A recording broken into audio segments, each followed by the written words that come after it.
There are 14 pillars or arkan al-salah. This is essential parts of the prayer, and 8 obligatory parts, and many sunnahs of prayer, both words and actions.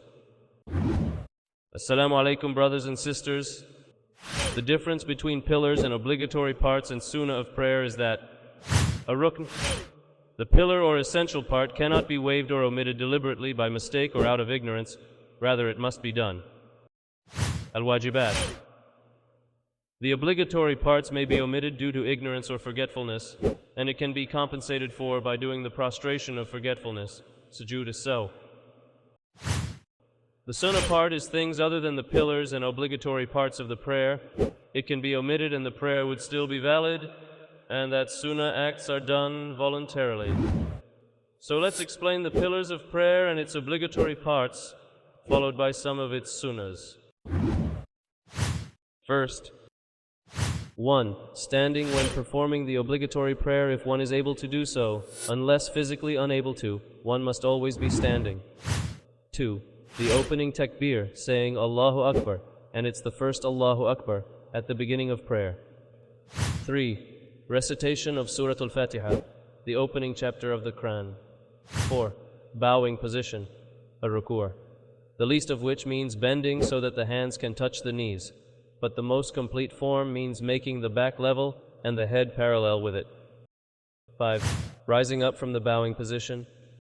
6. Standing up straight. 7. A sujood, prostration, with the 7 placements of your body on the floor, forehead, nose, both palms of your hands, both knees and both feet. All must touch the floor during prostration. 8. Sitting between the 2 prostrations. 9. Coming up from the prostration position. 10. Observing a tuma'nina, calmness and tranquility during Salah, in all the above acts.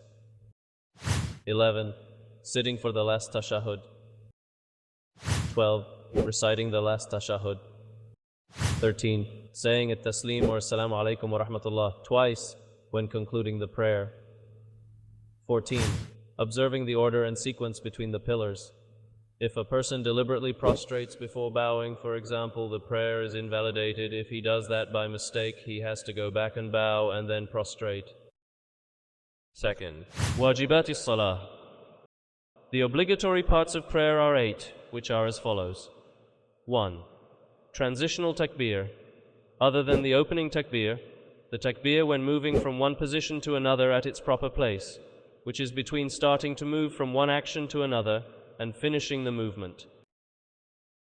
2. Saying Sami'a Allahu lamin hamidah for the Imam and for the one who is praying alone, but not on the person praying behind the Imam. 3. At-tahmid, which is the saying Da Rabbina lakal hamd after rising up from the ruku'. It is a wajib on the Imam, the person praying behind the Imam, and the person praying individually. 4. At-tasbih when in ruku', which is the saying Subhana Rabbil Azim once when bowing. 5. At-tasbih when in prostration, saying Subhana Rabbil A'la once when prostrating. 6. Saying Rabbi Ighfirli between the 2 prostrations.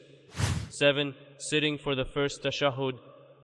8. Saying the first tashahhud. Sunnah refers to the other parts of prayer that are not from the pillars or obligatory parts of prayer, and there are many of them divided into verbal and action sunnah. The sunnah words of the prayer, we explain some of it as follows.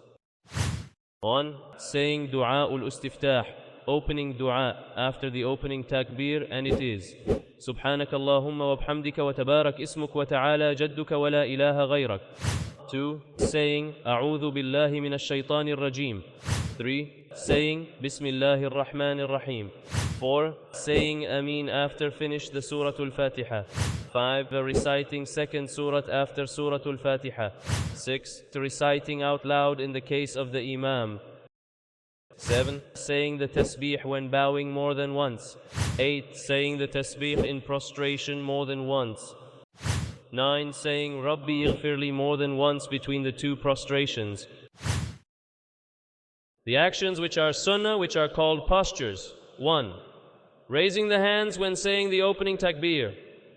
2. Raising the hands when bowing. 3. Raising the hands when rising from bowing. 4. Dropping them after that. 5. Placing the right hand over the left. 6. Looking towards the place of prostration. 7. Standing with the feet apart. 8. Holding the knees with fingers spread apart when bowing, holding the back straight and making the head parallel with it. 9. Placing the parts of the body on which one prostrates firmly on the ground apart from the knees, because it is makruh to press them firmly on the ground. 10. Keeping the elbows away from the sides and the belly from the thighs and the thighs from the calves, keeping the knees apart, holding the feet upright, holding the toes apart on the ground. 11. Sitting muftarishan between the two prostrations and in the first tashahhud, and sitting mutorkan in the second tashahhud. 12. Placing the hands on the thighs with the fingers together between the two prostrations and in the tashahhud, except that in the latter the pinky and ring fingers should be held in a circle made with the middle finger and thumb, and one should point with the forefinger to the qibla. 13. Turning to the right and left when saying the salam, assalamu alaikum. There are some differences of opinion among the fuqaha regarding some of these issues. What is regarded as obligatory by some is regarded as sunnah by others. This is discussed in detail in the books of fiqh, and Allah knows best. And all perfect praise be to Allah, the Lord of the worlds. I testify that there is none worthy of worship except Allah, and that Muhammad sallallahu alaihi wasallam is his slave and messenger.